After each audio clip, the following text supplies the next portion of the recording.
और स्वागत है आपका। मैं हूं आपके साथ सुमित झा। सबसे पहले जान लेते हैं कोरोना को लेकर अब तक का अपडेट, अब तक की बड़ी बातें। देश में कोरोना से अब तक 519 लोगों की मौत हो गई है। मौत का आंकड़ा 500 के पार चला गया है। वहीं कोरोना मरीजों की संख्या 16,000 के पार हो गई है, 16,116। 23 राज्यों के 43 जिलों में कोई नया केस सामने नहीं आया है। बिहार में कोरोना मरीजों का आंकड़ा अब 96 पहुंच गया है। वहीं मुंगेर के जमालपुर में 3 नए मरीज मिले हैं, जबकि झारखंड में कोरोना के मरीजों की संख्या 41 हो गई है बढ़कर। गोवा कोरोना को मात देने वाला पहला राज्य बन गया है। वहीं 3 मई के बाद भी ट्रेन और प्लेन चलने के आसार बहुत कम हैं। आज से सशर्त ग्रामीण इलाकों में फैक्ट्री खुलने वाली है। गैर जरूरी सामानों की आपूर्ति पर रोक जारी रहेगी। एमएचए ने यह निर्देश जारी किया है। बिहार की बात करें तो बिहार में कोरोना से अब तक 2 लोगों की मौत हो गई है, जबकि मरीजों की संख्या 96 हो गई है। सिवान में सबसे ज्यादा 29 पॉजिटिव मरीज मिले। वहीं मुंगेर में 20, पटना में 7, गया में 5, बेगूसराय में 9, गोपालगंज में 3, नालंदा में 11, नवादा में 3, लखीसराय, सारण, भागलपुर, वैशाली और अब भोजपुर में एक मरीज पॉजिटिव मिले हैं, जबकि बक्सर में 4 मामले सामने आए हैं। झारखंड की बात करें तो यहां कोरोना मरीजों की संख्या 41 हो गई है। रांची में 6 और सिमडेगा में 1 नया केस मिला है और इसी के साथ तब तक रांची में 24, बोकारो में 9, धनबाद, हजारीबाग और सिमडेगा में 2-2, जबकि कोडरमा और गिरिडीह में 1-1 कोरोना पॉजिटिव हैं। वहीं राज्य में अब तक कोरोना से 2 लोगों की मौत हो गई है। मुंगेर में कोरोना संक्रमित लोगों की संख्या बढ़ती जा रही है। जमालपुर के 3 और लोग कोरोना पॉजिटिव पाए गए हैं। ये तीनों भी नालंदा मरकज से लौटे तबलीगी के संपर्क में आए थे। इसके साथ ही मुंगेर में मरीजों की संख्या 20 हो गई है।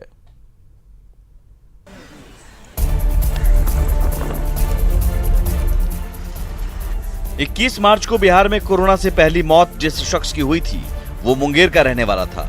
तब से मुंगेर में संक्रमित मरीजों की संख्या लगातार बढ़ती जा रही है। नालंदा के तबलीगी मरकज में शामिल होकर लौटे जमालपुर के एक बुजुर्ग को कोरोना पॉजिटिव निकलने के बाद तो हालत और ज्यादा खराब हो गई। उसके परिवार के 9 सदस्यों के अलावा संपर्क में आए 3 और लोग कोरोना पॉजिटिव पाए गए हैं। इसके साथ ही मुंगेर में मरीजों की संख्या बढ़कर 20 हो गई है। वहीं प्रशासन ने जमालपुर को सील कर दिया है।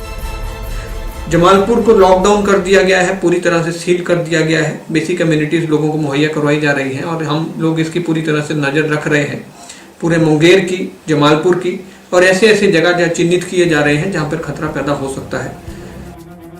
नालंदा मरकज में शामिल होने के बाद कोरोना बंदी के दौरान कटिहार, सुपौल, सहरसा और मधेपुरा होते हुए कोरोना पॉजिटिव मुंगेर पहुंचा था। ऐसे में न सिर्फ मुंगेर बल्कि दूसरे जिलों में भी कोरोना का खतरा बढ़ गया है। जिला प्रशासन लगातार उसके संपर्क में आए लोगों को चिन्हित करने में जुटा है। वहीं स्वास्थ्य विभाग ने जमालपुर में कोरोना पॉजिटिव के घर और मोहल्ले के 3 किलोमीटर के दायरे में रहने वाले सभी लोगों की जांच में जुट गया है। जो घर और मोहल्ला है उससे सटे हुए 500 मीटर तक हम लोग इंटेंसिव कर रहे हैं और हम लोग और भी लोगों का 3 किलोमीटर तक सभी जांच। तबलीगी जमात के कारण जमालपुर में कोरोना विस्फोट हो गया है।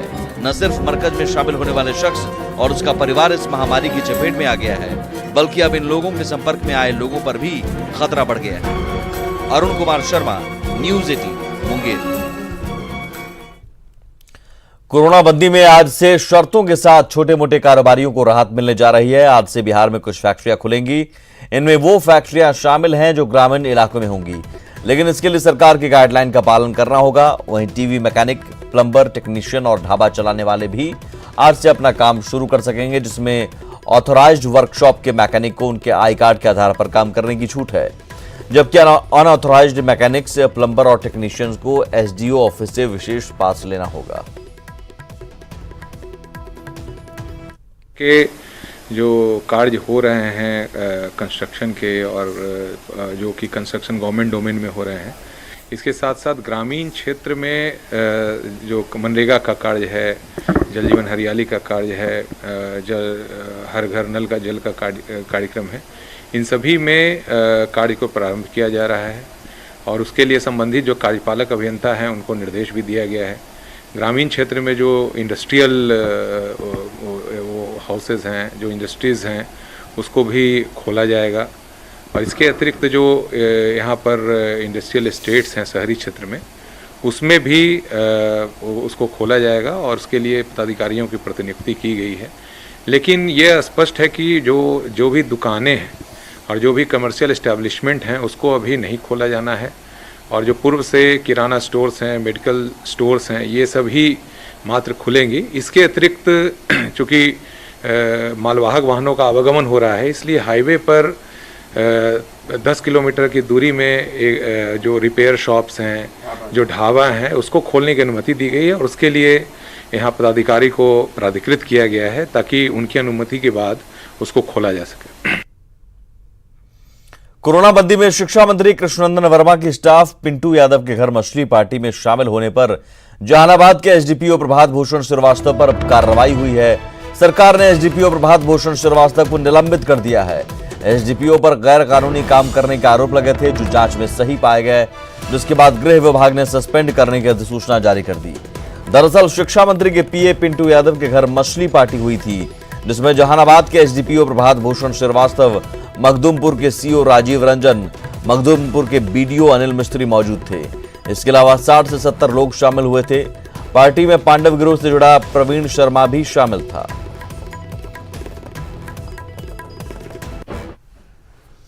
पटना के खाजपुरा में कोरोना पॉजिटिव मिलने के बाद राजा बाजार इलाके को सैनिटाइज किया जा रहा है, लेकिन लोगों की मांग है कि सैनिटाइजेशन का काम सिर्फ कोरोना संक्रमित मरीज के इलाके ही नहीं बल्कि पूरे पटना में किया जाना चाहिए। इतना ही नहीं, लोगों का यह भी आरोप है कि वार्ड पार्षद अपने अपने इलाके में सबसे पहले सैनिटाइजेशन करा रहे हैं। कांग्रेस ने भी बड़े पैमाने पर सैनिटाइजेशन शुरू करने की मांग की है। वहीं डीएम का कहना है कि पहले संक्रमित इलाके और विदेशों से आए लोगों के इलाके को सैनिटाइज किया जा रहा है, लेकिन जल्द ही व्यापक पैमाने पर पटना में सैनिटाइजेशन का काम होगा। सैनिटाइजेशन का काम जिस स्तर पर होना चाहिए वो नहीं हो रहा है। आप वीवीआईपी का मतलब अगर मंत्रियों को मानते हैं और आईएएस आईपीएस करते हो तो ठीक है। मैं जहाँ खड़ा हूँ और आप जहाँ खड़े हैं, यहाँ विधान परिषद के माननीय सदस्यों का ये आवासीय कॉलोनी है। यहाँ तो आज तक एक बार भी नहीं कोई आया सैनिटाइजेशन के लिए। मैं समझता हूँ कि इसे व्यापक स्तर पे करना चाहिए, हर गली मोहल्ले में, हर जगह। तक 1.5 लाख घरों का पूरे पटना जिला में हम लोगों ने सर्वे किया है। इसको अगले 1 सप्ताह में इस कार्य को पूरा किया जाएगा और टीम के द्वारा पुनः दोबारा भ्रमण करके और इसका सत्यापन किया जाएगा।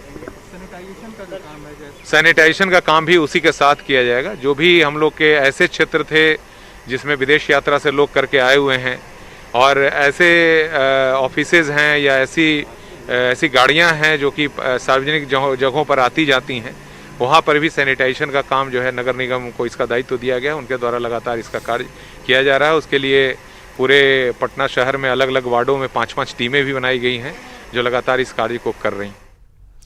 कोटा में फंसे छात्रों को वापस लाने को लेकर सियासत गरमा गई है। बीजेपी सांसद सुशील सिंह ने कहा कि मानवता के नाते सोशल डिस्टेंसिंग का पालन करते हुए छात्रों को वापस लाना चाहिए। वहीं बीजेपी विधायक अनिल सिंह द्वारा अपनी बेटी को कोटा से लाने पर आरजेडी ने सवाल उठाए हैं।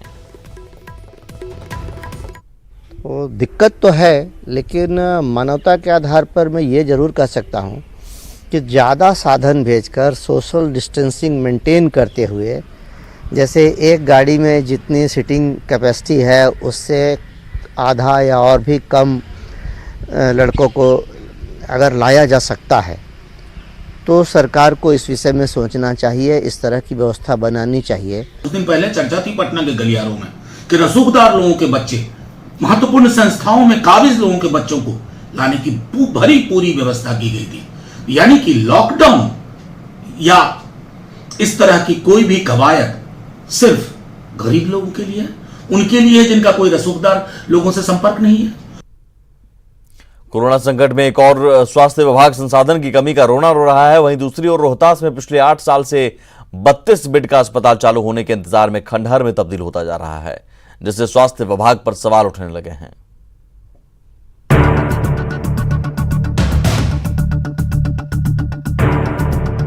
टूटी खिड़कियां, कमरे में चारों ओर मकड़ी की जाली और बाहर खूंटे पर बंधे बैल। ये तस्वीर रोहतास के राजपुर प्रखंड के अतिरिक्त प्राथमिक स्वास्थ्य केंद्र बरना टेहरी की है। करीब 8 साल पहले 32 बेड का यह अस्पताल बना था, लेकिन अब तक चालू तो नहीं हुआ। ये खंडहर में जरूर तब्दील होने लगा है। 2012 से जब से बना हुआ है, स्वास्थ्य विभाग को सुपुर्द किया गया, तब से चालू नहीं हुआ है। बरना डिहरी में 32 बेड का अस्पताल है, लेकिन कोरोना संकट में पास स्थित स्कूल भवन को क्वारंटाइन सेंटर बनाया गया है। ऐसे में ग्रामीण स्वास्थ्य विभाग पर सवाल खड़े कर रहे हैं।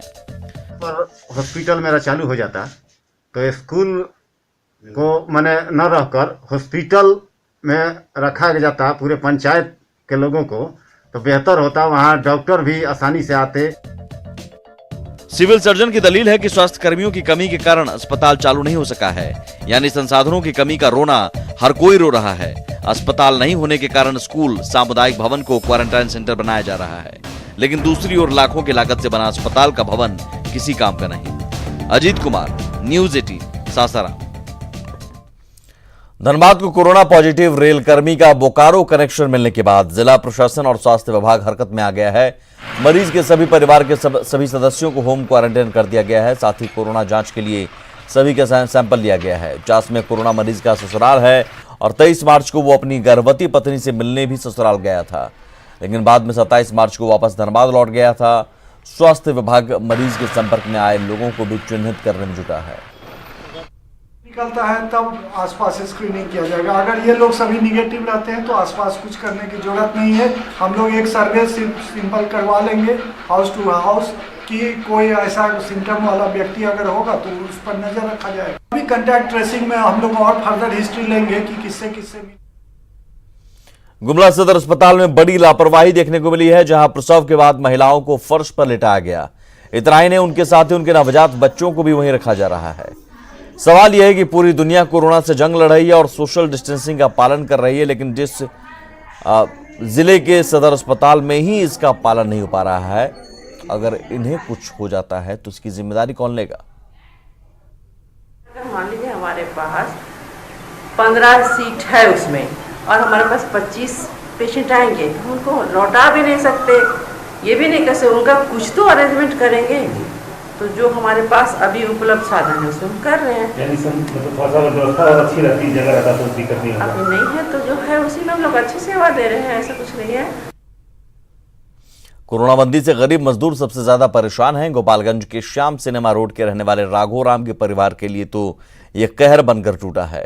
राघोराम बीमार है, ऐसे में उसका बेटा दिहाड़ी मजदूरी कर उसका और उसकी बूढ़ी मां का पालन पोषण करता है, लेकिन कोरोना बंदी के कारण अब उसे काम नहीं मिल रहा है, जिससे परिवार के सामने भुखमरी की स्थिति हो गई है। हालांकि आज से कोरोना बंदी में राहत मिल रही है, ऐसे में इस परिवार को भी थोड़ी राहत मिलने की उम्मीद है। सदर सीओ ने भी परिवार की मदद का भरोसा दिलाया है। तो यही है कि मुझे चला नहीं जाता है, हाथ पैर ठीक नहीं है, विकलांग पर सही नस जो है बैठ गया है, उठता नहीं है, इसी के चलते और परेशानी है, नस काम नहीं करता। तो लॉकडाउन में आप लोग का खाना पीना कैसे मिल रहा है? अनाज गांव के लोग चाहे बगल में मिलता है।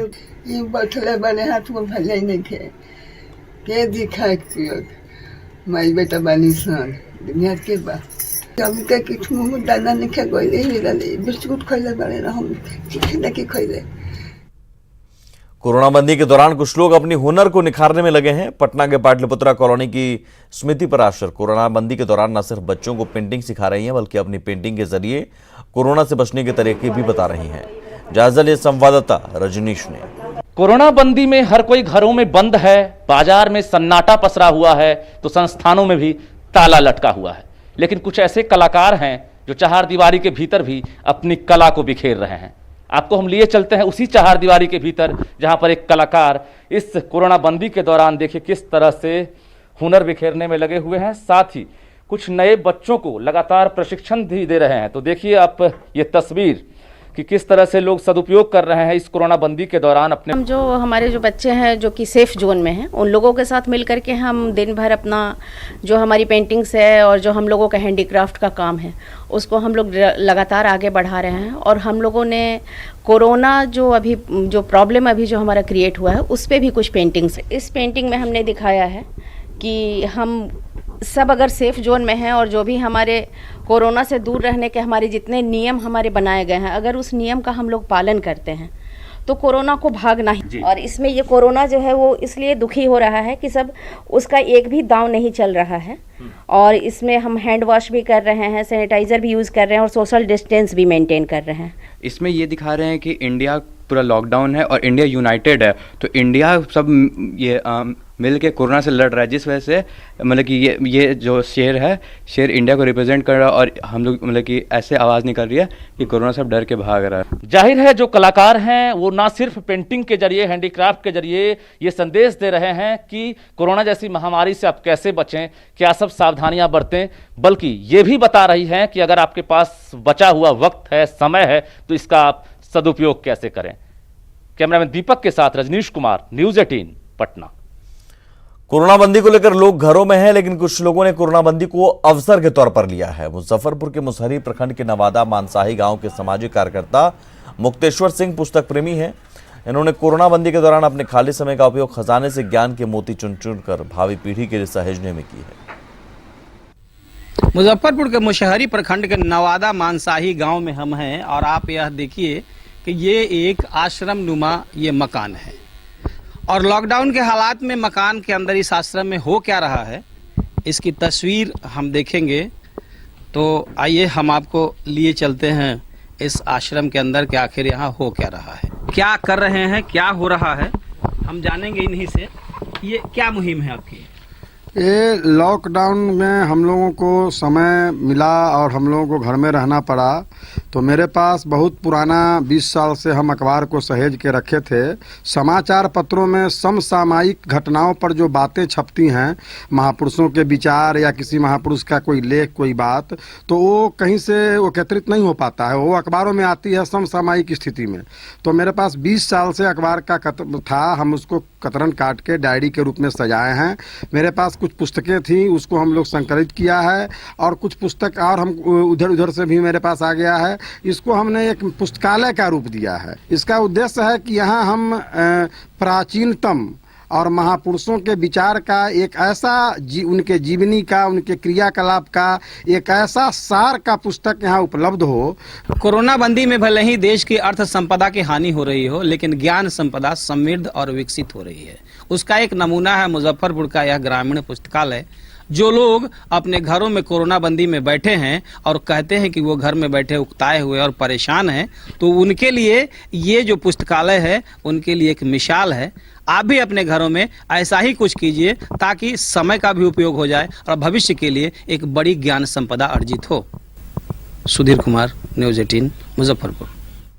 कोरोना बंदी के बीच पटना नगर निगम ने मानसून को देखते हुए कमर कस ली है। शहर के तमाम छोटे से बड़े नालों की सफाई युद्ध स्तर पर की जा रही है। नगर विकास विभाग के सचिव आनंद किशोर खुद इसकी मॉनिटरिंग करते देखे गए। राजीव नगर स्थित नाला के सफाई कार्य का निरीक्षण करने आनंद किशोर के साथ निगम के आयुक्त, अपर नगर आयुक्त भी मौजूद रहे। आगामी मानसून की तैयारी के मद्देनज़र पटना के जितने भी बड़े बड़े नाले हैं, इन सबों की सफाई के लिए विशेष अभियान चलाया जा रहा है। सभी एजेंसियों द्वारा समन्वय स्थापित करके पटना नगर निगम के द्वारा ऐसे सभी बड़े नालों के लिए अलग से मशीनों और उपकरणों की व्यवस्था हायरिंग के आधार पर और अपने संसाधनों से की जा रही है।